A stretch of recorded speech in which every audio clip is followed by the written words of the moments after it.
আপনার মনের মতো রান্না মানেই হেলদি টেস্টি রান্নাঘর। আমরা শেখাবো স্পেশাল কিছু ইট হেলদি লাইফ টেস্টি। নমস্কার বন্ধুরা, হেলদি টেস্টি রান্নাঘরে আপনাদের সবাইকে স্বাগত। আশা করছি সকলে ভালো আছেন। আজকে আমার রান্নাঘরের মেনু একদম বাঙালিয়ানায় ভরপুর একটা রেসিপি। বাঙালিদের বিভিন্ন অনুষ্ঠানে, বিশেষ করে পয়লা বৈশাখে অনেকের বাড়িতে দুপুরের মেনুতে এই রেসিপিটি অবশ্যই থাকে। মেনুটি হলো মাছের মাথা দিয়ে মুগের ডাল। তাহলে চলুন কি করে সহজ উপায়ে খুব তাড়াতাড়ি মাছের মাথা দিয়ে মুগের ডাল বানিয়ে নেওয়া যায়। মাছের মাথা দিয়ে মুগের ডাল বানাতে প্রথমেই আমাদের লাগবে ডাল। আপনাদের যতটা পরিমাণ লাগবে আপনারা ততটা নেবেন। এছাড়া মশলার জন্য লাগবে পেঁয়াজ, আদা, রসুন। আপনারা যতটা ঝাল খেতে ভালোবাসেন ততটা কাঁচা লঙ্কা ব্যবহার করবেন। এছাড়া টমেটো। প্রথমে ডালটিকে আমাকে ভেজে নিতে হবে। ডালটি অল্প কালার পরিবর্তন হতে শুরু করলেই আমাদের ডাল ভাজা রেডি।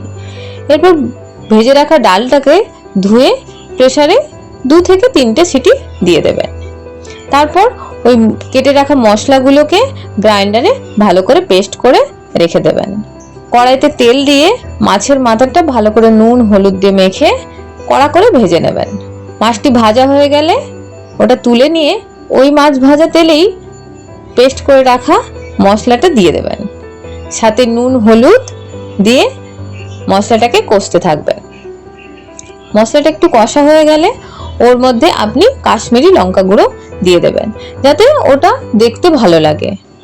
এরপর ভালো করে মশলাটা কষা হয়ে গেলে ওর মধ্যে গরম মশলার গুঁড়ো অ্যাড করে দেবেন, যাতে স্মেলটা আরো ভালো হয়।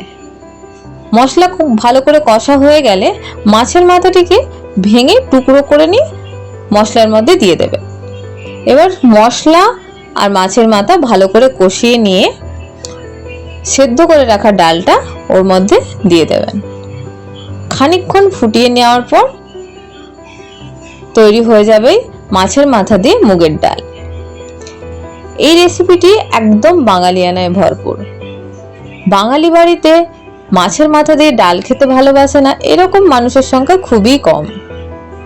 তাহলে আপনারাও ট্রাই করে দেখতে পারেন এই বাঙালিয়ানায় ভরপুর রেসিপি মাছের মাথা দিয়ে মুগের ডাল। খুব তাড়াতাড়ি এই রেসিপিটি হয়ে যায়।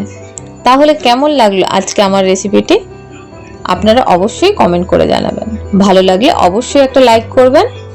আর এইরকম নিত্য নতুন রেসিপি পেতে অবশ্যই আমার চ্যানেল হেলদি টেস্টি রান্নাঘর সাবস্ক্রাইব করুন।